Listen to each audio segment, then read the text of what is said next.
Building a balanced business. So this is something, when I started brand new, I just someone told me a couple things to do and I just had success by brute force, just forcing them to happen, doing as many activities as I can.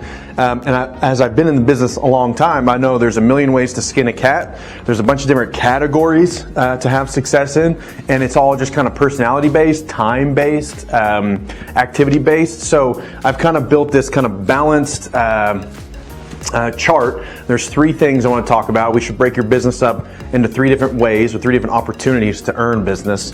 And I want to kind of expose everyone to them, real high level jump into them.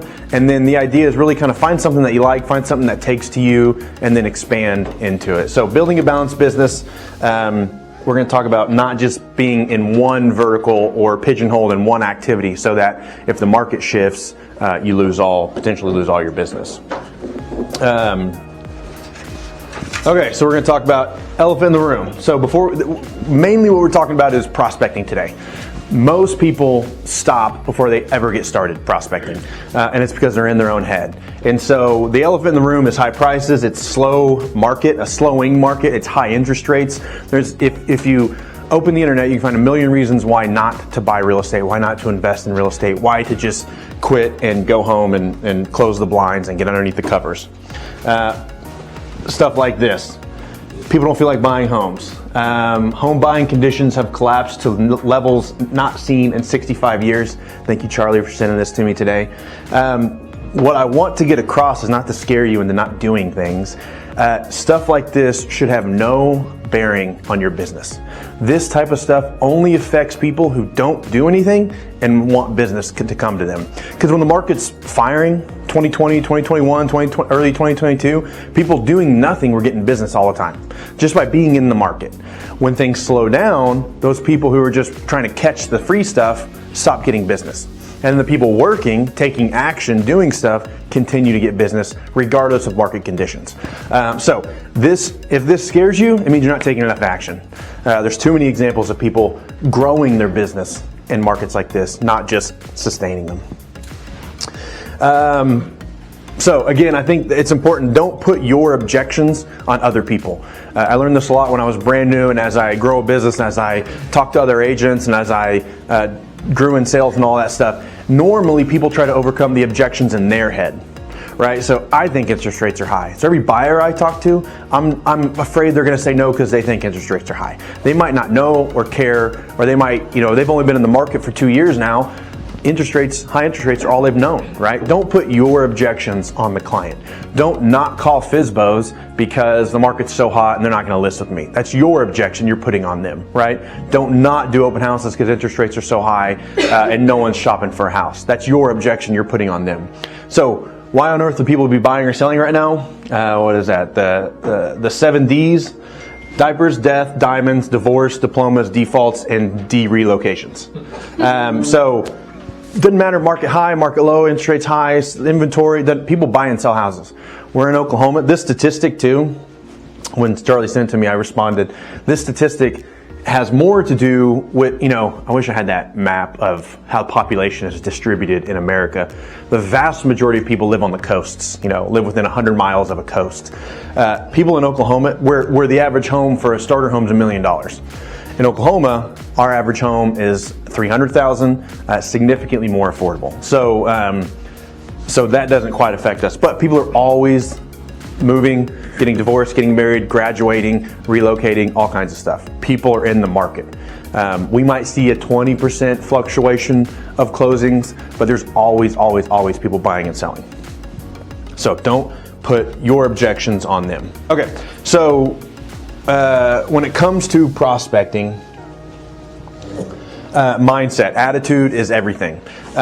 You have to, when you're getting new, starting new at something or trying to break into something, your attitude will control your altitude, how much success you have. If you are negative and you think no one wants to list their house or no one wants to buy their house, guess what?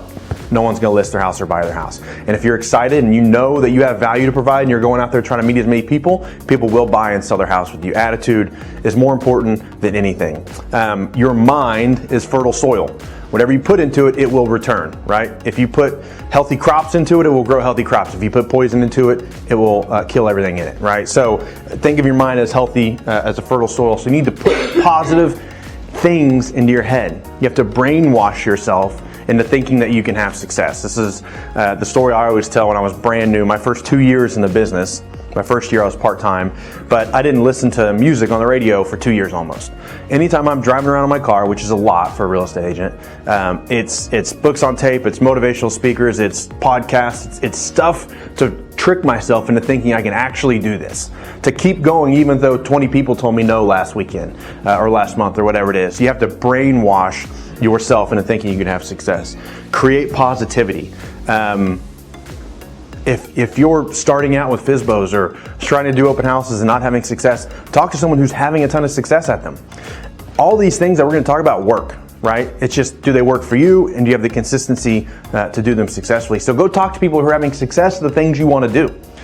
Create that positivity in your mind. Just because you're not having success yet doesn't mean you cannot have success with it. Does that make sense? And then think about what you think about. This is a concept. Catch yourself when you are, if it's noon on a Sunday and you're like, God, I don't want to go to this open house, right? No one came last week. I could really stay home and do this. This really needs to get done, right?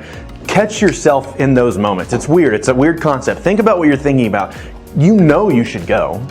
Catch yourself in those thoughts and then overwhelm those negative thoughts with positive action. Go do something. Don't just say, no, Brett, you can do it. It'll be fun. Go do something positive that's going to help your business when you catch yourself in negative thoughts. Does that make sense? Very important. You have to monitor. Prospecting is a mind game. You have got to stay on top of what you're thinking about while you're doing this. Otherwise, it's too easy to stop. It's too easy to just not do it, find busy work, find other stuff to do. So mindset's very important with that. Okay, we're going to be talking about balanced business. As a real estate agent, it's important that you know what your actual job is. A lot of people think real estate agents post on social media and drive around looking at pretty houses. That is not your job. Your job is prospecting. Your only job.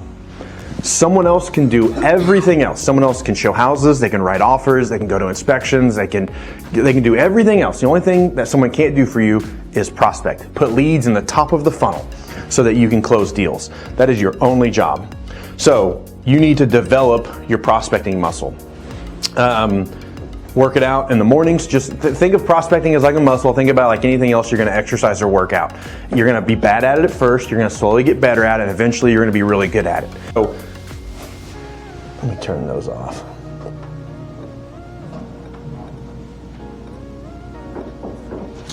Has anyone seen my conscious competency slide before? I hope so. So know your actual job, develop your muscle. So, God, Siri's listening to me. There we go. Siri. Okay, so this is with every single thing. Getting new in real estate or just starting a new prospecting method. Everything you do in your life, from when you're a baby learning how to walk to brushing your teeth. Siri, God. Well, I hit something. Everything you do in your life, you go through this exact same process. There is nothing new, everything goes through this exact same process. You're going to start off unconsciously incompetent. You have no idea what you're doing. You don't even know what you don't know. This is where most people that get into real estate feel like this. Like, I'm going to come in, I don't know how many people I meet with, and they say, I want to sell 50 houses in my first year. It's like, okay, because that was me. I was like, that doesn't seem that hard. If I can just do 4 months, I'll be there. There's 4 weeks in a month. Like, what do you do all day, right?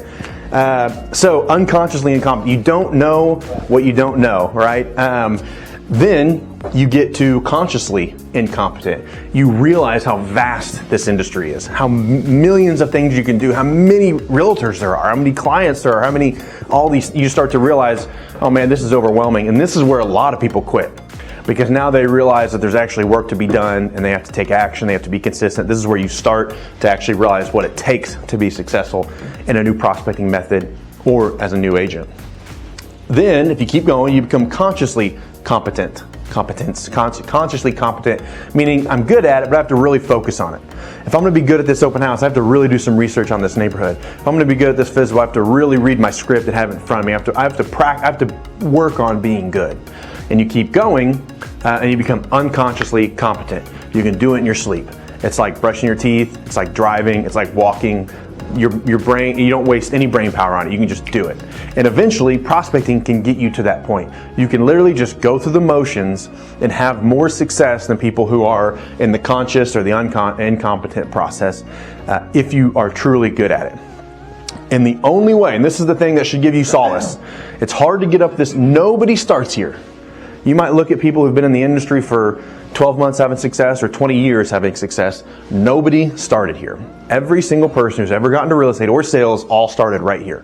The only difference is they took enough action to get to where they are unconsciously competent at whatever it is they're doing. There's no difference. That's what always made me, when I was brand new, it always made me feel good. It's like the only difference between me as a brand new agent and that person doing X million dollars in volume is time. They've been doing it longer than me. It's the only difference. There's no other difference. Just got to take action to get there. So that should make you feel good, hopefully. Okay, so what we're going to be talking about and working on today. So this is how the three kind of pillars or the three pieces of the pie that I want people to kind of focus on. And you can break each of these up into 20 different things. But we're going to talk about building a business that is balanced across a couple of different prospecting methods. First is cold prospecting, cold outbound. The second is paid inbound, which is cold paid inbound, and then sphere of influence, SOI, network, that kind of stuff. And the last one, because that doesn't equal 100, is dumb luck. Part of it. That was my question. Where's the 1%? What should we do with that? Yeah. That last bit of free time. Go on vacation or something. That last bit of free time. It takes dumb luck, right? Here's the cool thing is the more you do, the luckier you get. You ever heard of that? If you put yourself in position, you're going to accidentally meet people, you're going to accidentally bump into stuff, all kinds of stuff. The more you do, the luckier you get, which is a silly saying, but it is 100% true. So this is what we're going to be breaking up. We have three more sections we're going to go through. One's cold prospecting, cold inbound, and sphere of influence. I don't talk about dumb luck today. Charlie can talk about that next month. Okay. So the kind of overarching concept, theme I'm going to have today, you may have heard me talk about this in the past, is high versus low calorie prospecting. So your business, think of your business as a starving person. Leads is how you feed it. So just like food, leads, there are high calorie foods and low calorie foods. And so based on what you're going to do, you just want to know if it's high calorie or low calorie, how much activity do I need to do. It just lets you know what you can expect as you start getting into your prospecting. So again, a high calorie is going to be one like where I can have less conversations and get more conversion, or I can have less attempts and have more conversations. And a low calorie is where I need to have a bunch of attempts to have conversations. So like I break it down like for sale by owners. If I call 10 of them, I should talk to 8 of them, right? And cold prospecting, I might have to call 100 to talk to 20. So it's high calorie versus low calorie. How many attempts do I need to make before I can have a conversation? And then conversations turn into conversions. So all the things we talk about today, I'm going to kind of put it in the frame of, is it a high calorie or low calorie? And kind of what conversions are. So I'm visual, so I like to show this slide. So again, high calorie is going to be like eating 5 servings of peanut butter. Low calorie is going to be eating like, I got to eat a whole hamburger to get the same amount of calories. And I don't know if anyone's ever eaten a hamburger or a Baconator. Has anyone ever had a Baconator? It's aggressive. I know Charlie has. It's painful. You're sweating by the end of it. It's like no one's happy they ate a Baconator. It's really good, but it's the same thing. Yeah, good job. Go get one. No, I'm excited that I can say no. Okay, yeah. Go get one today. Let me know how it goes. Yeah. But that's the idea, is we're going to do something, it's much less bites are going to get the same amount of calories as something that's going to be much more, it's going to take longer and be more painful to accomplish, right? So it's high calorie, low calorie prospecting. So now we're going to talk about sales funnels. And basically what I mean is like where in the sales process is a prospect. And that's a big piece of if they're high or low calorie prospecting.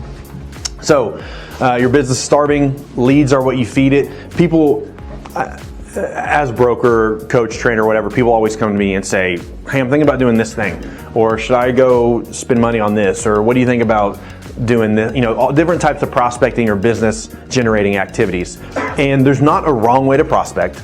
I just think it's very important that you understand who you're prospecting, where in the funnel they are, and is this a high calorie or low calorie activity? Does that make sense? You can do them all. They all work. But I need you to know where it's at, because I don't want you to go spend money on a low calorie activity and then a week later say it doesn't work. Because it would have worked if you'd have done it properly for a long enough period of time. Does that make sense? So everything we do and everything you do and everything we talk about, think about it as where are they in the funnel, and is this high calorie or low calorie? So top of funnel versus bottom of funnel. So a top of funnel is people who are just thinking about getting into real estate, or just thinking about buying or selling. Maybe in the next 6 months, 12 months, they're considering it. So they have no interest or motivation, or low interest or motivation. They're just not ready yet. And you can't make someone move or buy if they're not ready yet. They don't have that motivation. So a low calorie activity is gonna be shopping for people with low or no interest yet. Now, it's better because they're cheaper and there's more of them. That's why people prospect there. You can be one of the first agents to contact them, and you can be one of the first agents to communicate with them and sell them on your services, but they have low or no motivation. They're further up in the sales process. Medium calorie is going to be someone in the middle of the funnel. This is going to be someone with some intent or some motivation. They're further in the buying process, but they're not ready to purchase yet. They're starting to research, they're starting to Google, they're starting to get pre-approved, right? They're in the process, but they're not in that 30-day cycle yet. And then high calorie is going to be people at the bottom of the funnel, high interest, high motivation. These are people who are out shopping houses. They've made a couple offers maybe, they're active in the market, high calorie activities. And so So high calorie activities are going to be like for sale by owners, expireds, open, because a for sale by owner, there's no one lower in this funnel of wanting to sell their house as someone who's actively trying to sell their house, right? That's a high calorie activity because they want to sell their house because it's on the market.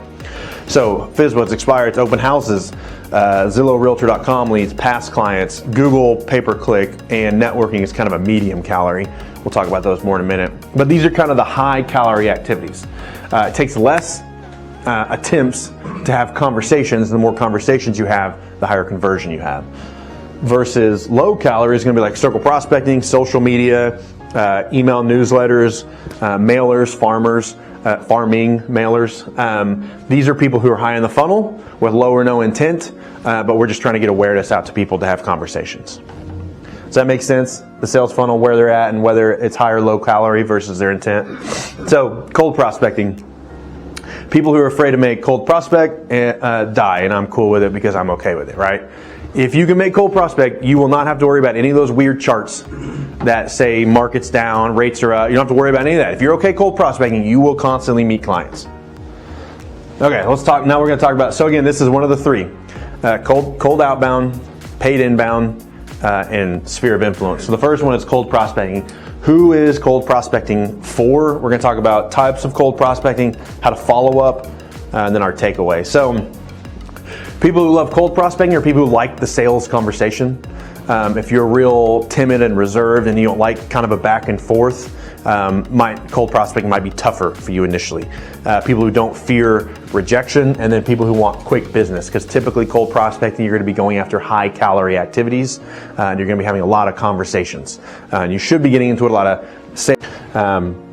So this is why most of the time, brand new agents that come in, I try to tell them to go do as much high calorie cold prospecting as you can, because that's going to be the quickest return on your activity.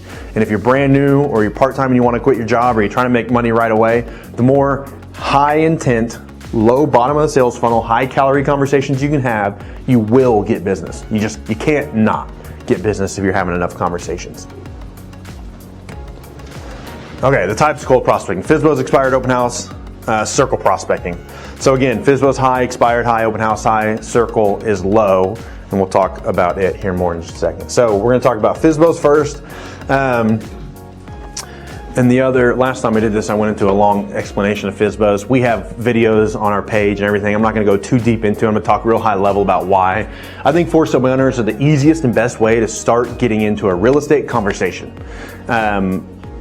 it puts you in a really dynamic situation where you're the expert in someone's house talking about real estate, and that really sharpens your sales skills really fast. The more comfortable you can be with that conversation and that process, the better salesperson you're going to be. So I think it sharpens inexperienced salespeople really quickly. That's why I love throwing people into it, is because you're going to get skilled really quick.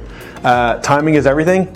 People always ask, should I call a FSBO when they're brand new, or should I call a FSBO when it's been on the market for 6 months? Doesn't matter. The answer is yes, call them. With for sale by owners, what I always say is you can't say the right thing to the wrong person, and you can't say the wrong thing to the right person. So if they're one day on the market and they're just tired of this already, and they're the right person, you're gonna say the right thing and you're gonna get the sale. And if they've been on the market for 6 months and they're still the wrong person, they're not ready yet, you can be the best salesperson on the planet and you're not gonna get the listing. So with FSBOs, everything is about timing. Over 80% of FSBOs list eventually. When we're calling FSBOs, the goal is to get to the appointment. There's a lot of scripts and a lot of trainings out there about how to try to get listings over the phone, how to qualify over the phone, and how to do all these things over the phone. It's very difficult to be a good salesperson over the phone. Best thing you can do is get in person, build rapport, be face-to-face with them, and you're going to have a lot more success trying to get that business once you've met them over the phone. Gives you permission to follow up with them normally if you've built that rapport. We'll talk about the number one objection on the next slide, and then following up with FSBO. So a couple things I did a lot as I was kind of getting started, just kind of another thing I could layer on top of is thank you cards after I meet with someone, just saying thank you for your time, good luck with the sale, hope we get an opportunity to work together. Weekly calls, you have to follow up weekly. 90% of whether or not you list the for sale by owner is how well you follow up. Only 10% has to do with how good you are on the phone and how good you are in person. None of that matters. The only thing that matters is, are you following up with them when they become the right person? When they're ready, are you the one who calls them that week? Or does Logan call them? Or does Brett call them? Or does Graham? Who calls them that week when they're ready? Because that's who's going to get the listing. 90% of it is follow-up. And then setting up a property search is another thing I used to do when I was doing a bunch. Ask for permission. Like, hey, do you want to see like other stuff that's selling in the zip code? And I can go set up a property search form just like they were a buyer, and they'll get emails on everything that sells in their zip code or in their neighborhood or with a pool, whatever else, whatever their thing is, set up a search so they can monitor the market. And that's just another thing that shows up in their inbox that's hopefully valuable to them, that shows your face, shows your name, and creates consistency in your follow-up. So these are kind of the three things when you're doing a follow-up. This has to happen. If nothing else, you have to call them every single week. Thank you card and searches are just another layer of value you can provide to them. But again, FSBOs is just the number one way that you can start having real estate conversations right away with people who are very, very low in the sales process. They are actively trying to sell their home. They don't know it yet, but they need your help. So this is the number one objection most people get when they're calling for sale by owners, and there's a really, really, really easy, good script to overcome it. You're not going to overcome 100% of the time, but this is a really good script to overcome it. If I'm calling FSBOs, do you have a buyer? It's the number one thing they want to know. Are you coming alone to waste my time, or are you bringing a buyer that might actually buy the house? That's what they're asking you. So the way you overcome it is by calling FSBOs near where you live, calling FSBOs near where you do open houses, or near where a Copper Creek listing is. It doesn't even have to be that near. It can be zip code or city or school district. Just, you have to have something to reference. So if you're calling it near someone else in the office's listing, then you can just say, well, I don't have a specific buyer right now, but we have a listing nearby and we're picking up a few buyers every month.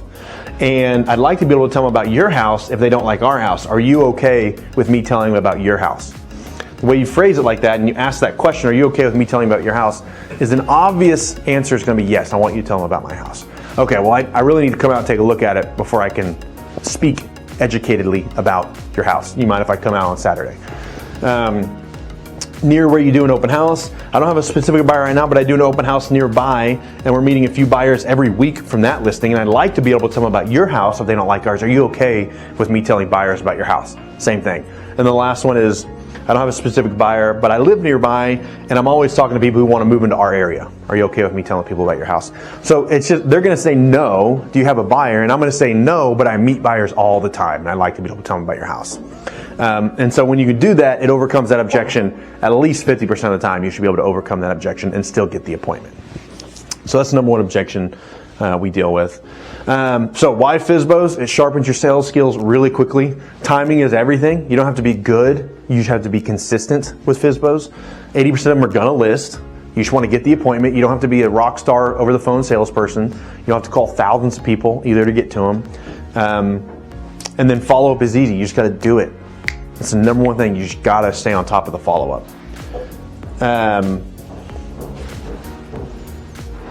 Oh, here we go. So with my, I'm going to shut this because my ADD is not letting me focus.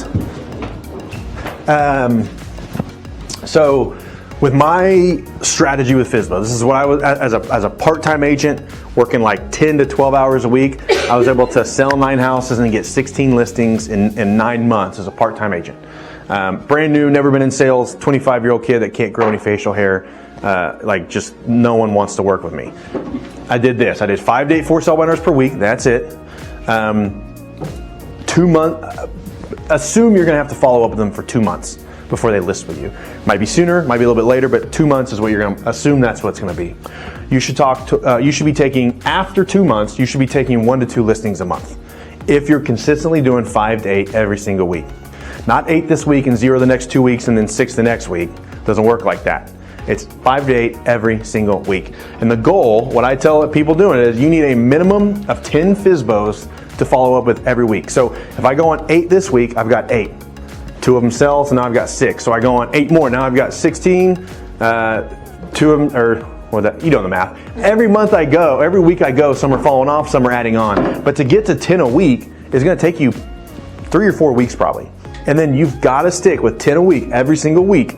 And if you can have 10 a week for 2 months, I promise you'll be taking 1 to 2 listings a month. There's too many people in this room that have done it. There's too many people in the company that are doing it. It will happen. Now again, it takes 2 to 3 months, but if you're taking 1 to 2 listings a month, that turns into an incredible year. Initially, you start off maybe by discounting commissions. As you get busier, you discount them less, but you do the activity more and it still works. Then you get buyers off of it. It just creates so much opportunity when you have listings. Listings are the number one thing you can have. So that's what I want you to focus on if you're doing FSBOs. I need 10 every week that I'm following up on, that haven't sold, that haven't listed, that I actually have an opportunity of listing. Expired listings. So why expireds? They're motivated. They tried to sell their house and it didn't sell. I know it's a high calorie activity because they already tried and they're unsuccessful. It's really easy to be the second realtor. Has anyone ever been hired as a second realtor after the first realtor couldn't sell it?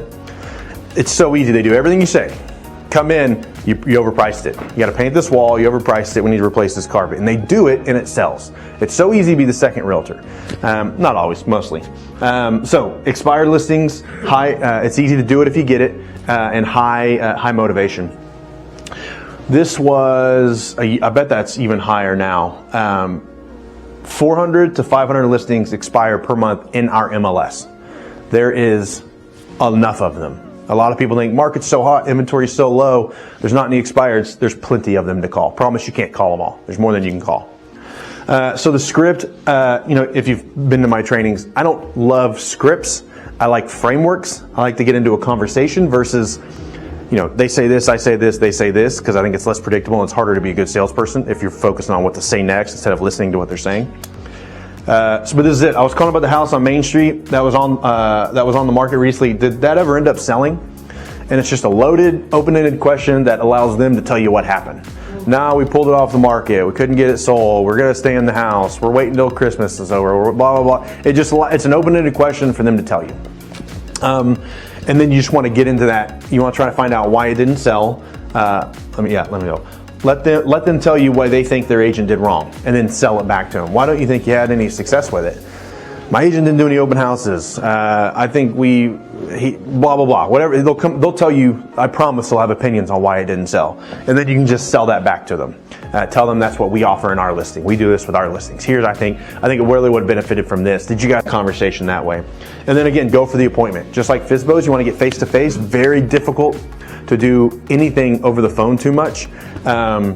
And it's the same objections. Do you have a buyer? No, I work nearby and we have a lot of people calling me every month. I'd like to learn about your house. So it's a very, very, very, very similar sales process and objections for the expireds. You can get these through RedX as well. We did a little expired training a while back. I don't think it was, did someone, oh, I thought I saw someone raise their hand in my peripheral. So it's very similar to FSBO conversation, very similar to the FSBO objections. The idea is prompt the conversation, find out what they think went wrong, try to overcome that and sell it back to them, and then try to set an appointment so that you can, are you still interested in selling it? Yeah, okay, you mind if I pop by and, I'm meeting several buyers a week or several buyers a month at my open house or for my listing. I'd love to be able to tell them about your house. That's expireds. Open houses. Why open houses? You've got real live humans walking into your house, talking to you about real estate. Buying leads is great. I think when you break down like buying internet leads, open houses is better because you don't pay for them, but you're still getting 10 to 30 a month, and 5 to 10% of them are going to close with you, right? I bet the online leads, I've never compared them before, but open house leads and online leads should be very similar. It's easier though because you're building face-to-face rapport, and you've got them trapped in a house a little bit, and you can talk to them and ask questions, and they can't just not answer. They can't just hang up. You can have conversations with them. It's way easier. Now it does take 2 to 5 hours a week of preparation and sitting time, and sometimes you'll sit and you'll get skunked. So open house, it's easier to have a captive audience. You can have a conversation with them. You can build rapport. It's a more personal relationship, easier and faster to build rapport. With open houses, you have to realize you are the product. A lot of people that get into real estate think that the purpose of the open house is to sell the house. The purpose is for you to meet clients. That's it. Don't sell the house to them. If they don't like it, say it sucks. You agree. I'm here to work with you, right? So you are the product. You need to get them to buy you and like you, and then you can sell them any house in the city. Very important. A lot of people try to bake cookies and do things to make the house sell. The house will sell when the right person buys the house. That doesn't matter. Like the market will absorb the house when the price is right and the market absorbs it. Your job with the open house to make sure you're not wasting 2 hours of your life is to capture business. So we want to talk about the house, but we really want to talk about them, you and me. That's what we're really talking about. So preparing for the open house. One of the biggest, so finding the open house, don't just set an open house because you have a listing. Your listing might suck. Your listing might be in a terrible location, it might be in a gated neighborhood, it might be overpriced, don't sit your house because it's your listing. You're better off to yourself and to your seller if you go find a house that has high traffic, because you're going to find buyers and you can bring them back to your listing or some other listing. But if you're just sitting in a house because it's yours, you're more likely to be wasting your time. Go find a house that is in an area that you want to work in. If you live in Yukon and you want to work in Yukon, don't sit a Norman open house. If you want to work in Norman, sit in Norman open house, right? That kind of thing. Prospect where you want to work, and then find areas that you think are going to be high traffic. So houses that are less than 2 weeks on the market, houses that have never had an open house, houses that are really high price per square foot. Typically that means it's a really higher end house for the area. So be strategic with how you pick your open house. Don't just sit one because it's next door to you or your listing, right? Be strategic with how you pick your open house. And the biggest cheat code with doing open houses is previewing properties. I train this all the time. I'm making this number up, but I'll bet 20% of the people actually do what I advise here. If you preview properties in and around your open house, you are so much more valuable to the client you meet and as an agent to anyone else you do business with. In my first year, grew up in Tulsa, I lived in Oklahoma City for like 4 years when I got my license. Didn't know anything about the city, didn't grow up here, didn't have a big network or anything. I knew nothing about the suburbs, anything. I learned the whole city just by doing open houses and previewing houses across like a 6-month period. If I can walk into 10 or 15 houses a week for 52 weeks, I have a really good finger on the pulse of the market. I know what houses should be going for. I know what's normal. I know what conditions are normal. I know what areas have certain construction types and year builds. And all that stuff. I was able to, right off the tip of my tongue, I can tell you when stuff was built, what price per square foots were, because I'm just in every single house, every single week, because I'm previewing houses for my open house. And so what I try to do when I'm previewing is preview 5 houses. So if I'm gonna sit in an open house in this neighborhood, I wanna try to preview 5 in the neighborhood or in the zip code or in the same region, area, district, whatever.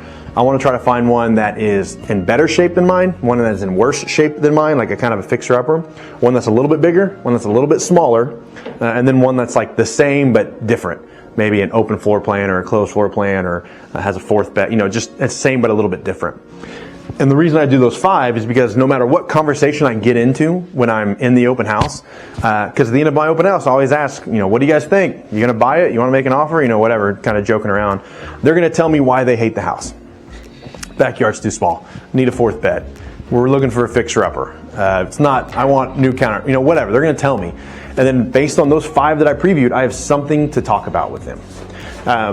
And it allows me to get into a conversation and convert them. Are you trying to stay in the same price range? Yeah, always. So you have to remember, when people are buying houses, they buy houses for 2 reasons. Because it's near where they work, or it's near where kids go to school. Vast majority of the time. So if I'm in a certain elementary school or middle school or high school district, I know it's maybe because their kids go here or because they work nearby here. Traditionally, that's why. If I don't have kids and I work downtown, I'm probably not living in Edmond, right? I'm probably not living in Yukon if I have no kids and work downtown. I'm probably living in the city somewhere. So based on where they're looking, you can kind of predict a little bit about their lifestyle and what their needs are. So yeah, if they're coming into your house and I have a $250,000 house, I can guess they're in the 200 to 300 range. So just take what you can off the house you're in and build a criteria around it. Does that make sense? You can predict a little bit about what they're looking for just by where you're at. So previewing houses, it gives you, allows you to have conversations with them when they come in. The other biggest cheat code, 2 biggest cheat codes, one's preview houses. The Sunday, try to look for new listings that pop up that Sunday morning or Saturday. If there's a brand new listing nearby and it's only been on the market 1 or 2 days and they haven't been inside of it, maybe not even seen it, and you have the details of that, maybe you even have a scheduled showing at 4:30 and you can take them there. Charlie made a bunch of money doing this. Then you have information they don't have. And that's what buyers want when they're shopping for realtors. They want realtors who are going to provide value. Something that the internet can't give them, that a book can't give them, and that other realtors can't give them. So if I know about houses before anyone else, and I can get you access before anyone else, I provide a tremendous amount of value. So finding houses that just hit the market Saturday or Sunday, or off-market stuff, if you know about new construction, inventory, anything you can do that they can't find online or get from another agent is going to make open houses like shooting fish in a barrel. The more information you have, they'd be silly not to work for you, work with you. All right, so at the open house, I'm not going to go too deep into this because we have a really long conversation, video training about it, but really the idea is you're the product, don't oversell the house, get into a conversation about what they want and need. You can't provide value unless you know what they want and need. So you need to ask questions. That's the number 1 way you can get information is ask questions, answer questions with questions. The more you know about them, the more you can influence the situation. Don't have business cards out. And don't print pages that have your contact information. People try to do this all the time. I promise it's the number 1 way for people to reject you if you ask for their information. Because they'll see your card and they'll say, nope, I'll call you. I've got your card, and then they will never call you for the rest of your life. If you don't have, if I have been, God, when I got my license in 11 years ago, I think I bought 1,000 business cards. I probably still have 980 of them. Never gave them out. On purpose, because if someone says, let me have your business card, I'll say, man, I'm out. I don't have them. They're in my other pants. And then let me get your number though. And then I just get their information because I will follow up. They won't follow up. So very important. Business cards are the number 1 way to get rejected when you ask for information. Same with contact information on your printout. Don't have it and you'll have more luck when you go in for asking for their business. And then following up with open house leads, it's important to know that when you meet someone at open house, they're probably meeting 2 or 3 other realtors that day. If they've been doing houses for a month or 2, they might be getting 7 or 8 email drip campaigns from people. You need to follow up immediately, and you need to try to give as much off-market information and ask as many. Most realtors just put them on MLS drip and it's this big pre-written paragraph that makes no sense every time a property comes out, and that's not valuable. The more you can personalize your messages, ask questions, provide value, just converse. Talk about rates, talk about anything going on. This house sold, did you see this price per foot that sold? Any value you can provide to them other than just the automated drip campaign is gonna set you ahead. It's gonna increase your likelihood of them responding, because what's gonna happen is you're gonna send emails and they're just gonna not answer for days, weeks, maybe months. But if you stay on top of them, eventually, as soon as you provide the right value, or as soon as you find the right house, or as soon as something clicks, timing, whatever happens in their life, they're gonna reach back out to you. But if you follow up for 2 weeks and then stop, someone else is going to continue follow up and get that business. So even though they're not, Phone call, what's that? follow up with a phone call. Phone, text, email, everything, however you can get a hold of them. I would mix it all up. Just like when you follow up with any kind of internet leads, like hit them different times a day, different phone, text, email. You're trying to capture them, trying to get their information, but do it with some value to provide, some information to provide. Circle prospecting, we kind of did a training on this last month a little bit on kind of sending out mailers, sending out cold prospecting. This is very cheap, inexpensive way, very low calorie way to meet high top of funnel, low intent buyers. So it's just calling neighborhoods. One of our agents, Grayson Warren, got his license like 12 months ago, I think. Sold 11 houses. So far, hold on. Has 5 under contract right now and 8 listings in his first year. So he's sold 5, so he's got 16, he'll have 16 closings in his first 13 months and 8 listings. All he did was circle prospect, cold calling neighborhoods. That's it. Having conversations, and he's probably got 3 or 4 off-market listings too that they would sell, but they're not going to list it. So this takes a tremendous amount of consistency and a tremendous amount of follow-up, but it's free. No one else is contacting those leads. He's the only one talking to those people. So there's a ton of value in circle prospecting, but it's very low calorie. 100 phone calls a day minimum, and then another 100 follow-up calls a day minimum. You do that for a year, and you're selling 40 houses a year. What do you mean when you say low calorie? So low calorie means you're going to have to do more attempts to get conversations. So a FSBO, I can call 10 of them and talk to 8. 8 of them will answer. Circle prospecting, I have to call 100 to talk to 20. So high calorie just means I'm going to have more conversation with less attempts. So circle prospecting, we just kind of did. I have a recording of it. If you can read lips, it's a great training, but the audio does not work. So I'll do another one. Again, I go over the scripts if you can read lips. Basically, we're just trying to have a conversation. You can strategically prospect people who have lived in an area for a certain amount of time, so they're higher probability of selling. And you can just have conversations about, have you ever considered selling? And if you call 100 of them a day, across a month, you'll meet 5 or 6 of them that have considered selling. So it's just a numbers game, low calorie numbers game. And again, tools we use, RedX, the goal is to set up an appointment to give them a value evaluation. So circle prospecting, very low calorie activity. So cold prospecting, takeaway for cold prospecting. It's all about time blocking. No one just loves cold prospecting, so if you want to do it, put it on your calendar and be strict and disciplined with your calendar. If you just wait for good timing to call FSBOs, like I'm busy, maybe Thursday afternoon I'll call them, or you just never will. They have to be on your calendar, you have to time block, and you have to be disciplined with your calendar, otherwise you will never do it. Try to prospect in the morning. Willpower is a muscle.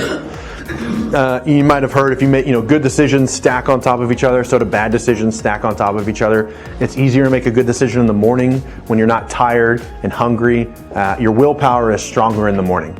It's easier to eat a good breakfast than eat a good dinner, for me anyway. So try to do your prospecting in the morning, time block in the morning, use your afternoon for appointments. Okay, paid inbounds. Anyone seen this movie? Last time, not very many people had seen it. I was a little upset. What up? Okay, paid inbound. It's all about working leads. This is the number one misconception about sales. Everyone just wants leads. People leave and join brokerages simply for leads, and they don't know what that means. And they don't know what the expectations are, and they don't know how difficult it is. This is why I always laugh, because if you just go do an open house, you'll get eight leads right there, free, and you can pay $1 for them. You showed up and they showed up, and that's a lead. If you do it every week, you're meeting 20, 30 leads a week, but they'd rather give a website $1,000 and get their leads, and then they get mad when the conversion's the same. So, paid leads is a way to do it, but you have to have a certain personality, and you have to have certain systems in place, otherwise they are not going to work. So, we're going to talk about who is paid inbound for, types of paid inbound, how to follow up, and the takeaways. So paid inbound is people who are impatient. They want a volume of work.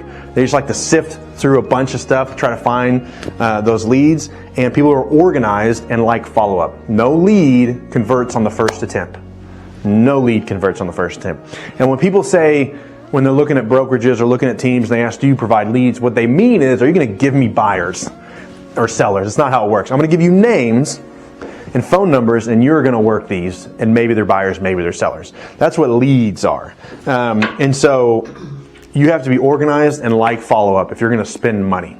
Because if I do an open house, meet 8 people, and don't follow up with any of them, it didn't cost me money. But if I spend $1,000 and get 100 names and don't follow up with anyone, it cost me $1,000. Much more painful. So you have to love the follow-up process. You have to be organized with your follow-up. So types of prospecting, there's social media, what I call like interruption marketing, interruption leads, which is Facebook, Instagram, maybe TikTok, I don't know, we'll see what happens.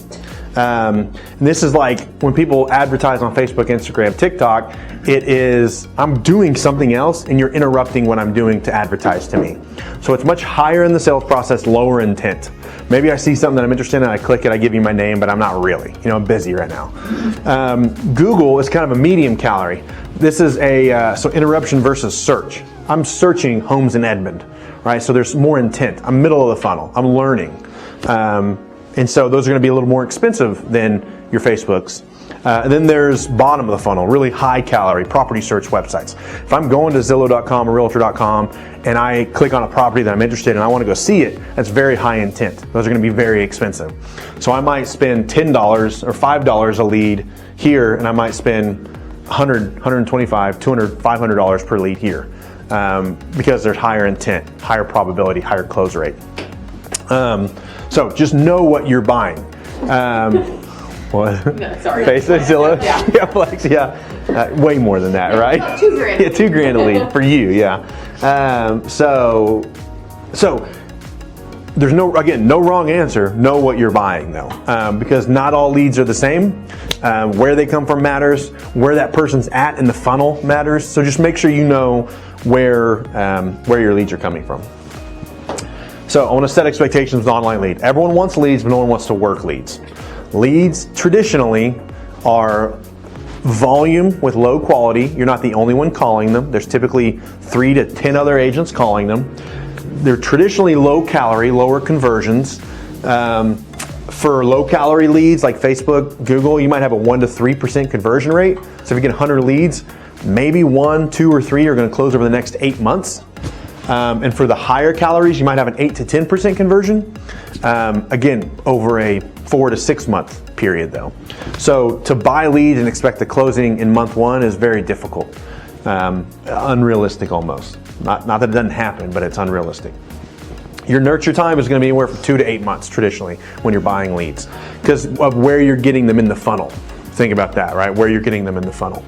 So volume and pipeline is very, very important, is building that volume and building that pipeline and working it. So the primary goal is to identify their timeline and get an appointment. You want to get out with, just like open houses, sign calls, anything, with any lead, you want to get into the field. You want to go meet them face to face, show them a house. You start building rapport, and the probability of them using you as a real estate agent goes through the roof when you get them face to face. Loyalty starts to get built there, some obligation. They start to feel some obligation there. So you want to get them in the field as quickly as you can. Secondary goal is you want to try to identify a criteria, set them up on a search. But the first thing you want to do is get them in the field. So as leads come in, how do you want to work them? When leads come in, you need to have a call attempt immediately. Every time I say the word attempt, that's a double call. Does anyone know what that is? You call them twice. They don't answer, call them again. Robocalls don't double call. How many people get 20 calls a day that says potentially spam, right? Don't answer those, they go in my pocket. If someone calls me twice, I think maybe they need something, or at least I know they're a real person. So every attempt is a double call. Every lead you get should be a double call. Voicemail on the last call of the day. So when a lead comes in, you should call them at least 3 times in the first day, unless they answer. You should call them the once. But if they don't answer, you're calling them 3 times. Right when you get it, and then split the difference between now and when the end of the day is. Right, so if it's noon, call them. Split the difference, and then call them again at the end of the day, and voicemail at the end of the day. Double call each time. Right. This is a cold lead. They are not wanting to talk to you. They did it because they wanted some information online, and you have to convert them. So 3 calls on the first day, double call each time, voicemail on the last call. Last call should be after 6 p.m. People are home, doing dinner stuff, doing family stuff. That's when you want to try to call them. Don't go too late because you get yelled at, but 6 to 7 is an okay time to still follow up with your leads. Minimum of 3 attempts on the first day, 1 call attempt. And then you want 1 call attempt every day for 7 days. So 3 times on the first day, once a day for the next 7 days. Every attempt is a double call, and we're leaving voicemails. Do different times. One day we're calling in the morning, next day we're calling in the afternoon, next day it's around lunch, next day it's in the evening, next day it's in the morning again. You're trying to hit different times because you don't know what their life is like, what their job is like, any of that stuff. Hit them at different times so they're available. What are you doing with the text? Are you doing Same. text after the call? That's what I try to do. I try to call. I usually text on the last one. Okay. That's what I like to do because I like to get on a phone call. Text is lower obligation for them, but I'd rather get on a phone call because they just gave us their info. Have you noticed though when you text, like if you text right off the bat and you say, hey, this is Torin, and then you call them, it shows your name. Yes, it says maybe Torin. Yeah. Yes, so yes. It for me yesterday. She was like, oh, Okay. I didn't listen to the voicemail, but I saw your text. Yes, yeah, it does it with That's the voicemail call. too. I was like, oh, okay. So I have heard that. I have not implemented it. I know, Yeah, I know. but Me neither, it happened to me one time. Yeah. I got a phone call and it said maybe whatever Torin, and then I didn't know who it was, so I didn't answer. And I went to a text and they texted me, hey, this is Torin doing blah blah blah, and it pulls it from emails too, voicemails. If your iPhone can connect that name to a number, it'll say maybe, which is less cold. So not a terrible. So it worked for you yesterday. Yeah. Okay, I'm gonna put that on my slides because I think it's a really good idea. No, I called first. No, I didn't text first. I called.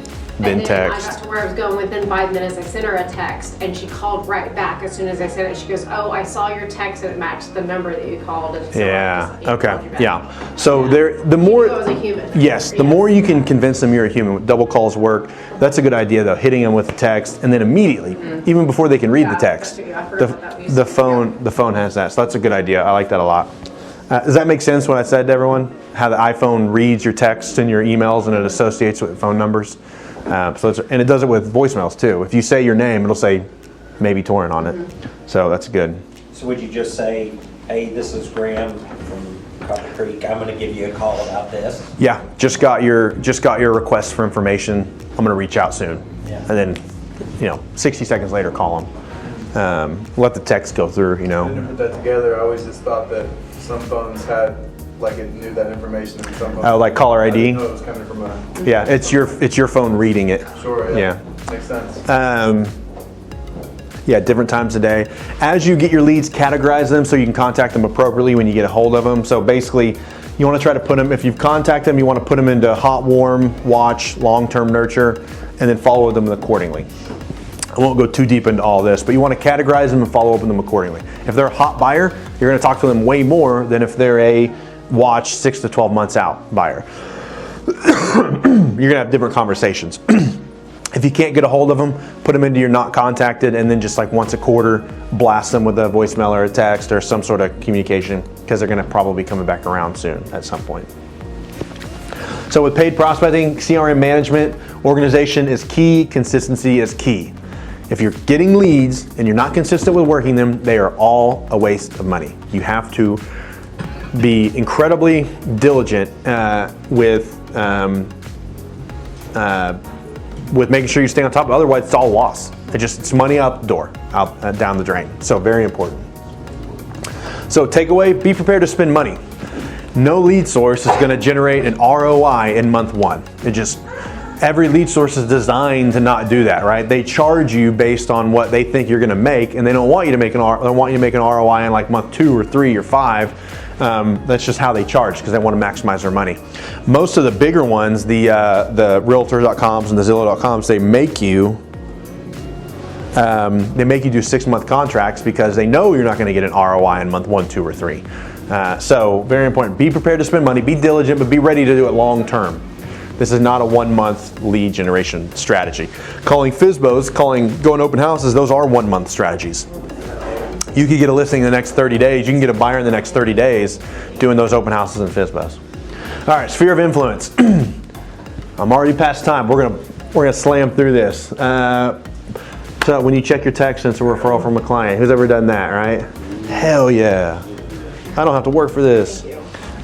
Sphere of influence. Why is SOI, who is SOI prospecting for? Types of SOI prospecting, SOI activities, SOI takeaways. So who is it for? People who are not shy. For me, when I was brand new, I didn't have a huge sphere here. I was young. I only had a couple friends from college that lived here. I grew up in another city. I didn't feel confident to reach out to my friends and family. I'd much rather go talk to a stranger than call my friends and family when I was brand new. I would be what you would consider shy as a brand new agent. Large network or database, and people who are not afraid to show how awesome they are. That's another thing. I hate being in front of a camera and talking about how awesome I am. Hate it more than anything. Because I'm awesome, right? Yeah. Yeah. But these are things, if you want to do it and have success, these numbers, networking and sphere of influence stuff has to be organic, natural. If you're reading scripts, if you're doing things that like a coach or someone online told you to do, and it's going to come off cringy and it's not going to be good. So you have to be not shy. You have to have that network to dip into, and not be afraid of talking about how awesome you are. So types of prospecting is going to be past clients. So this is the other thing. Social media is just one piece of sphere of influence. It's just kind of one reminder piece, but that is the lowest calorie activity when it comes to networking and sphere of influence. Your database, friends and family, are a medium calorie, and then past clients are high calorie, mainly because they've seen you do business and they thought you did a great job. And when people buy and sell real estate, they talk about their house or their transaction for like the next 6 months. They're doing remodels, or moving in, they're buying furniture, they're having real estate conversations with friends, family, everyone for the next 6 months. So the more you can tap into them and talk to them, they're having real estate conversations for you. And they're gonna know if someone else is buying or selling soon because they're talking about how they just bought or sold. Does that make sense? They're having the conversations, and if you're talking to them, you're gonna get connected with people, you're gonna get referrals. So these are the types, but a lot of people the best, when we talk about prospecting, that there's farming and hunting. Hunting is like cold prospecting, going out, eating what you kill, taking action, getting conversions, and closing houses. Farming is like this. It's taking action, planting seeds, and then yielding the results over time. So everyone would rather just make one post a day and sell 40 houses. That's obviously what I would rather do. But you have to work your database, do it strategically. You can't some people can just get really good referrals on accident, but if you worked it strategically, you can get 2, 3, 10 times more referrals if you do it strategically. So past clients, database, social media are the 3 types we're gonna talk about real quick. So past clients, the first year after the sale, you want to have a cadence on how you talk to your people. This can be done with a CRM, it can be done with reminders in your phone, whatever you want to do. But you need to call them 1 week after closing, 1 month after closing, 6 months after closing, and 1 year on their anniversary, and then on their birthday too. Quarterly contacts. So when I say, so again, in the first year, the first 90 days or 60 days after sale, they're having tons of conversations about real estate. That's when someone's gonna be like, oh, you just bought a home? Oh man, we're thinking about buying a home. Oh man, you gotta use Erin, she's the best, right? That's where those organic conversations happen, the first 90 and 60 days.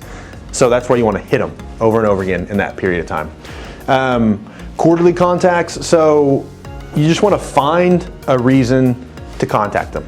So follow them on social media. I text people, I just say, hey, I was driving by your neighborhood and thought about you guys, how you loving the house? Random stuff like that. It's just stay in front of them, talk to them. But what I found someone post this, and I thought it was a good way to do it. Text, phone call, social media, oh, there's one more, but I think that's it.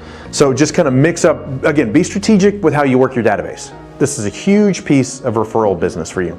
So every quarter you want to talk to them, or every month you want to talk to them.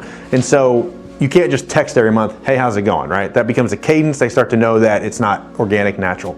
So if you can voicemail, text, and social media posts, you can kind of drip those in. So once a quarter, they're getting a text. Once a quarter, they're getting a random social media comment post. Once a quarter, they're getting a phone call or voicemail. So it's just when they post something on Facebook, send them a DM from that post, say, oh my gosh, this made me laugh. Whatever. It's something stupid, but it's a communication. And then it's not just the same communication every single month and every single quarter. So you can do it through social, through texts, and because has anyone ever gotten into a conversation with someone through like Instagram chat? And it's like, why aren't we just texting? But we just keep going back and forth through the Instagram chat about something. And now we're not even talking about what you originally posted. We're just talking about it. So it's a communication channel. And so it's another thing that builds that rapport in. Automated nurture campaigns, those are easy. You throw them in a CRM. It's just a way to keep your face and your name in front of them. Very low calorie touch. And then settlement statements. This time of year, this is perfect. Everyone who buys for a copy of their settlement statement when they're doing taxes. We are in tax season right now, between now and April. So a really, really great touch. Every house you sold, every person you sold a house to in 2024, send them an email with a copy of their settlement statement. Get it out of Dotloop or wherever. Hey, your CPA is going to need this. Not sure if you kept or not. Wanted to give it to you. Hope everything's going great. And it's just a touch, and it's providing value because they're going to need it. Because there's stuff on there they can write off. Homestead one, that's always a good one. Yeah, 30 days later, hey, just making sure you did this, right? Make sure you got your homestead filed. Pop buys. Yeah, pop buys are good. Hey, I'm in the area and just stop by and drop something off. What's that? Be home, you know. Yeah. What's that? That's something that we've been. Ninja selling Ninja. It's huge on pop buys. Yeah. That's like once a quarter you're doing a pop buy. Yeah. Pop buy with a pumpkin pie at Thanksgiving and whatever. Just like you're popping by with stuff, and those are huge. I mean that can really build rapport and relationship with your clients. But this is just an easy, cheap reason to send them something and remind them who you are, what you did, and here's that. So your database. So again, this is kind of a medium because you're reaching out to people who have low or no intent. It's just your database. It's just people who might send you referrals, might buy or sell real estate. So you want to create your list of 25 to 50 people. You want to build a business with about 25 to 50 people who are referral partners of yours.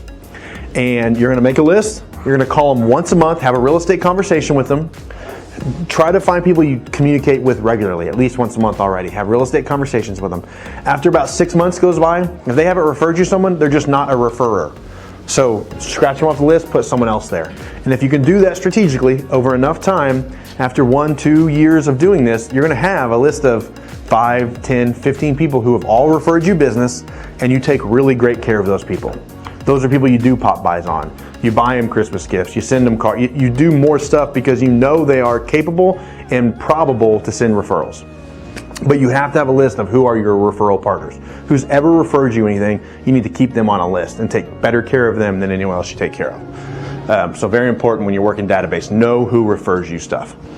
Have frog conversations. This is the number one, again, cheat code on how to get into a real estate conversation. So frog this is how we have networking conversations. Family, recreation, occupation, goals. This is what we talk about. I say, how's the family? You say, good. How about you? How's your family? Good. My daughter won't quit FaceTiming me. And then, how's recreation? You've been playing golf? Yeah, I'm playing golf. It's been fun. Blah, blah. How about you? Yeah, we try to get out. Blah, blah, blah. How's work been? Good. Blah, blah. How about you? How's work? Now we're talking about real estate, and I didn't bring it up. They asked me, right? So the number one way, it's not uncommon for one adult to ask another adult, how's work been? So if you want to talk to someone else specifically about real estate, all you have to do is say, how's work? That's it. They're going to say blah, blah, blah. How about you? Now we're talking about real estate, and I can talk about how awesome the market is, how cool the listings are, how I need listings, how we need buyers, how whatever, right? And then have your elevator pitch. Because now we're talking about real estate, and you don't want to squander that opportunity. So everyone know what an elevator pitch is? It's like you have 30 seconds to explain something. You have to be specific with what you're asked for and ask for the business. How's work? Good, blah, blah. How about you? It's great. Market's crazy right now. We got a bunch of really good listings and some really good prices. We're just looking for buyers. If you know anyone looking to buy, I'd love to talk to them. Rates are coming down. Frenzy's about to start this spring. So if you know anyone who's looking to buy, now's a really good time. Houses are flying off the shelf. We need more listings. You know anyone who's looking to sell. So have your elevator pitch, what you want, what you're looking for, and be specific and ask for the business. So because if you use this frog trick and you ask how work is, they will ask you how real estate is. They will ask you how the market is. They will ask you all these things. So be prepared to have these conversations. What's the G? Goals. And that's like, you guys going on any vacations this year? You got, whatever. Hopefully you're having these conversations with people you know, so you know what to ask for. You don't want to be like, what goals do you have this year? Social media. Okay, so this is low calorie prospecting because I'm just blasting it out, leaving it out there for everyone.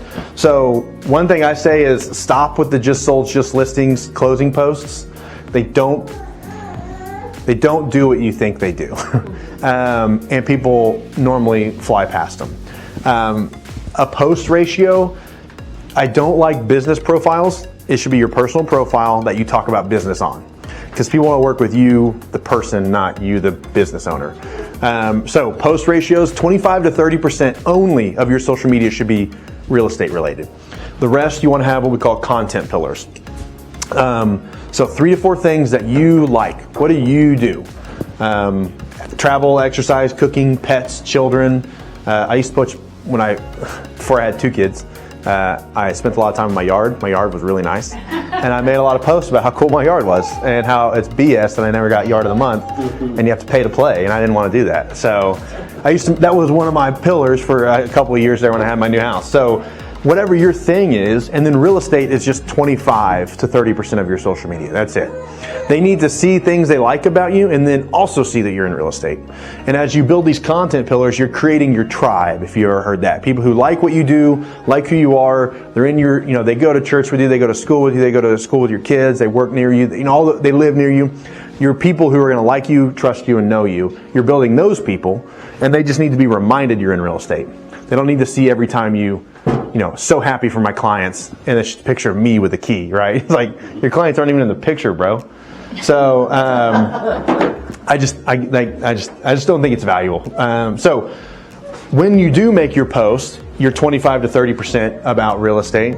It should be about city and state topics, what's being built, new developments going in, whatever, things about your city and state, macro posts about the industry rates are down, houses are up, whatever, and then home tours. Those are the 3 things people want to see when they're if they're halfway interested in real estate. Those are the 3 things they want to see: macro trends, local trends, and then home tours. People like to see cool houses. So does that make sense? We want about 25 to 33%, either a quarter or a third should be about real estate. And the other 2 or 3 pillars should be something else about your life that you like to do. And that's going to engage people. You're kind of reeling them in with your other content pillars, then you're hitting them over the head with your real estate, right? That's how we're fishing. The goal is to get people to engage, then you contact them privately. When someone, if you post a home tour and someone says, "Oh my gosh, that's so awesome," we go into the DMs and we ask, what are you guys doing? Slide into the DMs. So that's the idea. Let people raise their hand on social media, then you contact them privately. That's how we prospect. And then again, home tours kind of also, and city and state can also fall into like anyone interested in a house in Mesta Park coming up. Anyone interested in a 3-bed house in Surrey Hill? Post stuff like that. People will start raising their hand. And you can post stuff and it just starts to create, you start to see who's interested. They raise their hand, then you go in, slide into the DMs.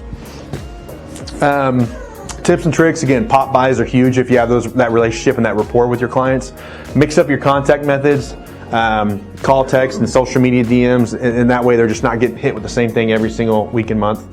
A-plus clients get lunch, coffee monthly. So those are your referral partners. If someone's actually referred you a client, that person made you $3,000 to $10,000. Take them to lunch. Buy them coffee. Do something. Because they will do it again if they are praised for it. They will do it again. So come up with your A-plus client list. Anyone who's ever referred you, and start taking care of them. Takeaways, make a list of 25 from your database. Create your social media content pillars. And plan your past client touches. You want to try to touch them quarterly. This is your homework for building your database and sphere of influence. Make your 25 people. If you don't already have a referral list, people who have referred you business, start making it and start chipping away at it. Create your social media content pillars. Again, 25 to 33% should be real estate. The rest is whatever else you like in your life. Plan out your past client touches. First one's real easy. It's your settlement statement. Hit them with it. And then go on from there. All right. I did a 3-hour training in an hour and a half, or an hour. I'm pretty happy with that. Okay, takeaways. So 33% cold outbound, paid inbound, and sphere of influence. This is how you want to be rounded. I don't recommend doing all three at once. If you're newer, if you have one, focus on another one. If you're not really great at one yet, get good at one. Pick one and ruthlessly implement it. Do the things that we show and say and do. Get really good at one. Right? I'll use Chris as a good example. Chris has had a tremendous amount of success with For Sale by Owners. He is someone who I would say is in a position to start exploring and expanding in another aspect. If you've never converted a FSBO, never got a referral, and never paid for a lead and converted it, just pick one. Don't do all three. And then ruthlessly implement it. And then as you get good at one, loop in another. And as you can build a business, you start building a business that's insulated so that one thing doesn't crush your business. One market drop doesn't crush your business because you've got other lead pillars that you can lean on. Does that make sense? So pick one, ruthlessly implement it. If you're good, start rolling others in that you want to roll in. One's not better than the other. They're all different, but you want to try to roll all of them in if you can to protect yourself long term. All right, guys.